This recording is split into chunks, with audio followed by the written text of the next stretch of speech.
Bonjour à tous, on se retrouve pour le dernier épisode de Bestial, qui était ma foi plutôt un bon épisode qui conclut assez bien la série, qui utilise des éléments qui avaient déjà été mis en place avant, donc ça sort pas totalement de nulle part.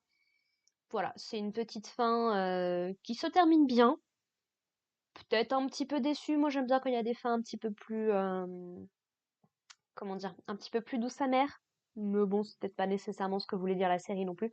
Disons que j'ai trouvé la fin de Lance Dure beaucoup plus prenante et poignante que la fin de Bestial. Mais les thèmes abordés sont pas les mêmes, donc voilà, on va pas se mettre à comparer nécessairement. Donc, dans cet épisode, on retrouve Irène face à Nimoda.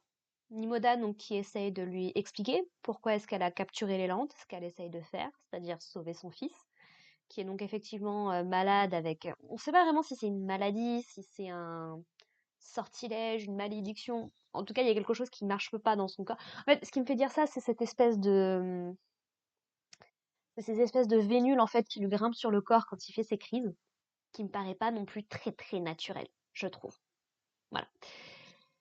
Et du coup, bon bah Irène découvre de un qu'elle a un neveu, découvre que sa sœur s'est sentie trahie par son geste. Bravo ma grande, ça vient de s'en rendre compte. Et ouais, elle découvre que bah, elle veut utiliser les lampes pour sauver son fils, quoi. Chose avec laquelle elle n'est absolument pas d'accord. Et le choix d'Irène est clairement fait dans cet épisode-là. L'élante est à ses yeux plus importante que la vie d'un petit garçon, que la vie de son neveu, notamment. Alors, sachant que l'élante attend elle-même un enfant, donc quelque part, c'est pas juste sacrifier une créature pour en sauver une autre, c'est en sacrifier deux quelque part. D'aucuns pourraient dire que bon bah c'est pas très très équitable comme marché, mais bon, à quel moment est-ce que la vie elle est juste et est-ce qu'on peut faire des quantifications comme ça? Bref. Mais du coup voilà, donc Irène fait tout son possible pour interrompre le rituel. Elle se jette en fait sur cette espèce de bulle dans laquelle est enfermée l'élante. Et ça a l'air visiblement de faire de sacrés dégâts puisqu'il est implicitement confirmé à la fin de la série que Naël, donc Lady Ripsa qui avait commencé le rituel, est morte lors de cet événement, et visiblement pas mal de soldats qui étaient présents également. Donc on ne sait pas vraiment qu'est-ce qui s'est passé au niveau de la réaction, mais ça a fait imploser en fait l'endroit. Et du coup, bah voilà, tout l'endroit est ravagé, les gens sont morts, il y a que donc Nimoda qui a protégé son fils, mais qui a l'air encore plus pâle que d'habitude, quoi. Et Irène, bah voilà, qui a tout fait pour protéger les Landes, qui est contente de voir qu'elle va bien. Et du coup, bon bah les deux, bien évidemment, vont se battre un petit peu en confrontant leurs idées, vraiment leurs sentiments, leurs points de vue. Même si j'ai beaucoup aimé le fait que là où Irène se relève directement pour affronter sa sœur, Nimoda, elle prend quand même quelques secondes pour s'assurer que son fils va bien, pour bah, quelque part faire son deuil en fait, parce qu'elle comprend bien que bah, sans les Landes, son fils va mourir. Et ouais, après seulement vient la colère. Et elle se confronte à Irène. Donc, les deux se battent et Orbin, du coup, finit par se réveiller, un moment, très brièvement, par constater, du coup, bah, que sa mère est en train de se battre, pour lui, hein, concrètement. Et il va également percevoir la présence de l'élante, mais pas seulement. Il perçoit également la présence du bébé qui est en elle. Et il va donc se traîner, en fait, à la force de ses petits bras jusqu'à l'élante, va toucher son ventre et visiblement va perdre conscience. Et c'est là du coup que bah en fait l'âme d'Orbin et l'âme du petit de l'élante, cette fois-ci, entrent en résonance et tout ça nous est expliqué, nous est narré par Coqueline elle-même. Vu la façon dont elle est présentée qui ressemble beaucoup à celle de Goultard dans le passé de Card, est-ce que Coqueline ne serait pas devenue la nouvelle déesse Osamodas?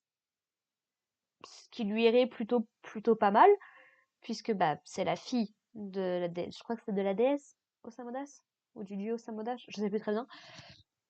Mais voilà, elle a du sang divin en elle, tout comme Goultard. Et voilà, c'est elle qui nous explique, voilà, leurs âmes sont liées, c'est la fin d'un cycle, le début d'un nouveau, tout est à sa place. Elle nous explique que Orbin, du coup, a répondu à l'appel d'une manière ou d'une autre. que lui et le petit de Leland, du coup, bah, sont désormais des frères, en fait, sont liés par un lien profond. Et est-ce que ça veut dire, du coup, Corbin ne pourra plus parler non plus jusqu'à la fin de ses jours? La série ne le précise pas, puisqu'on entend encore sa voix à la fin de l'épisode, mais c'est à travers une lettre qu'il envoie à sa mère. Donc, c'est un petit peu différent. On lui dit que tout va bien. Et en fait, du coup, il est parti lui-même sur l'île où était Irène au début de la série. Et du coup, bah, partage le quotidien de tous les animaux qui sont dans le coin, de Harros et du sanglier. Et voilà, il arpente le territoire avec son frère, du coup, Elante. Et ouais, la série se termine plutôt bien avec du coup bah, Lélante et Irène qui visiblement sont restés dans la baronnie de Nimoda. Avec Lélante du coup qui permet aux autres de la toucher, aux autres Osamodas et autres. Et du coup voilà, la série se termine avec une image de Nimoda et de Irène qui sont sous l'espèce de cerisier qu'on avait vu dans le passé de Nimoda. Et du coup, la série se termine vraiment sur Karn, du coup, qui apparemment a récupéré des forces, qui est revenu sur son bateau avec son petit verre de vin dans la main, et qui du coup nous explique que bah, la chasse reprend, quoi. Alors, est-ce que c'est une fin ouverte qui peut amener à d'autres séries par la suite? Peut-être. Je ne serais pas nécessairement contre, mais je vois pas ce que ça pourrait raconter de plus que cette série n'a pas déjà fait. Ou est-ce que voilà, c'est juste un petit peu comme les adieux entre Irène et Karn. C'est juste voilà, on se met sur un pied d'égalité ou autre. Voilà, c'était globalement une bonne fin. Et du coup, j'aime beaucoup le fait que la relation entre Orbin et le fils de Lélante se fait un petit peu comme les Héliatropes et leurs frères dragons. Du coup, c'est quelque part, ils sont jumeaux. Ils sont peut-être pas nés en même temps, mais voilà, il y a quelque chose, un lien très profond qui les unit. Je sais pas si c'est fait exprès, si c'est une référence ou quoi, mais j'ai beaucoup aimé pour le coup. Voilà. Donc, tout se termine bien pour Bestial. J'ai beaucoup aimé la série, principalement pour son côté très contemplatif. Au niveau du scénario, il y a pas vraiment de quoi casser trois pattes à un canard, quoi. C'est sympathique, mais voilà, c'est juste, bah voilà, un animal se fait kidnapper, il faut aller le sauver, puis tu as deux, trois trucs en plus dessus. C'est pas au niveau d'un lance-dur, par exemple, qui parlait vraiment bah, de la vieillesse, de la fin de vie, de la trace que tu veux laisser dans l'histoire, de ton héritage, de plein de choses. C'est vrai qu'à côté de ça, Bestial est un petit peu plus simple, reste peut-être un peu trop en surface, peut-être.